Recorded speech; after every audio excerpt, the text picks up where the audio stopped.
ಮಕರ ರಾಶಿಯವರು ತಮ್ಮ ಜೀವನದಲ್ಲಿ ಈ ಬದಲಾವಣೆಯನ್ನ ಮಾಡಿಕೊಂಡಾಗ ತಮ್ಮ ಜೀವನ ಅಂತಕ್ಕಂಥದ್ದು ಅತ್ಯಂತ ಯಶಸ್ವಿಯಾಗಿರುತ್ತೆ.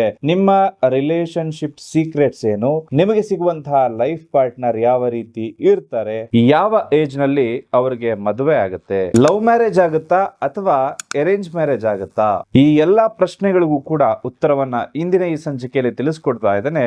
ಈ ರೀಲ್ ಕಳೆದೋಗೋದಕ್ಕಿಂತ ಮುಂಚೆ ವಿಡಿಯೋನ ಸೇವ್ ಮಾಡ್ಕೊಂಡು ಪೇಜ್ ನ ಫಾಲೋ ಮಾಡ್ಕೊಳ್ಳಿ. ನಿಮ್ಮ ಜೀವನದಲ್ಲಿ ಉದ್ಯೋಗ, ಪ್ರೀತಿ, ಪ್ರೇಮ, ದಾಂಪತ್ಯ ಜೀವನದಲ್ಲಿ ಏನಾದರೂ ಸಮಸ್ಯೆಗಳಾಗ್ತಾ ಇತ್ತು ಅಂದ್ರೆ ನೇರವಾಗಿ ಭೇಟಿ ಮಾಡಿ, ನಿಮಗೆ ಶಾಸ್ತ್ರೋಕ್ತವಾದ ಪರಿಹಾರವನ್ನ ತಿಳಿಸಿಕೊಡಲಾಗುತ್ತೆ.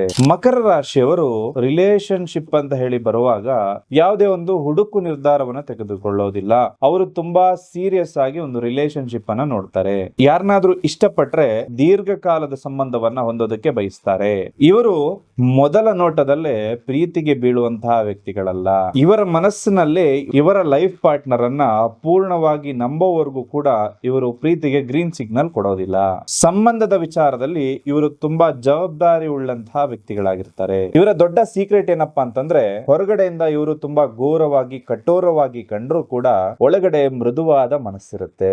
ಮಕರ ರಾಶಿಯವರು ಜೀವನದಲ್ಲಿ ಮೊದಲು ನಾನು ಸೆಟಲ್ ಆಗ್ಬೇಕು ಅಂತ ಹೇಳಿ ಯೋಚನೆ ಮಾಡ್ತಾ ಇರ್ತಾರೆ. ಇವರು 27ರಿಂದ 32 ವಯಸ್ಸಿನೊಳಗಡೆ ಮದುವೆ ಆದ್ರೆ ತುಂಬಾ ಖುಷಿಯಾಗಿರ್ತಾರೆ. ಈ ಮಕರ ರಾಶಿಯವರು ಪ್ರಾಕ್ಟಿಕಲ್ ಥಿಂಕರ್ಸ್ ಆಗಿರ್ತಾರೆ.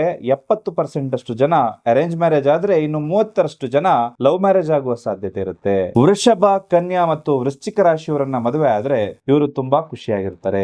ಮಕರ ರಾಶಿಯವರು ಒಂದು ರಿಲೇಶನ್ಶಿಪ್ ಅಲ್ಲಿ ಗಂಭೀರತೆಯನ್ನ ದೂರ ಇಟ್ಟು ಮೋಜು ಮಸ್ತಿ ಮಾಡುವಂತದ್ದು, ಅವರ ಜೊತೆಗೆ ಖುಷಿಯಾಗಿರುವಂತದ್ದನ್ನ ಜೀವನದಲ್ಲಿ ರೂಢಿಸ್ಕೊಂಡಾಗ ತುಂಬಾ ಖುಷಿಯಾಗಿರ್ತಾರೆ.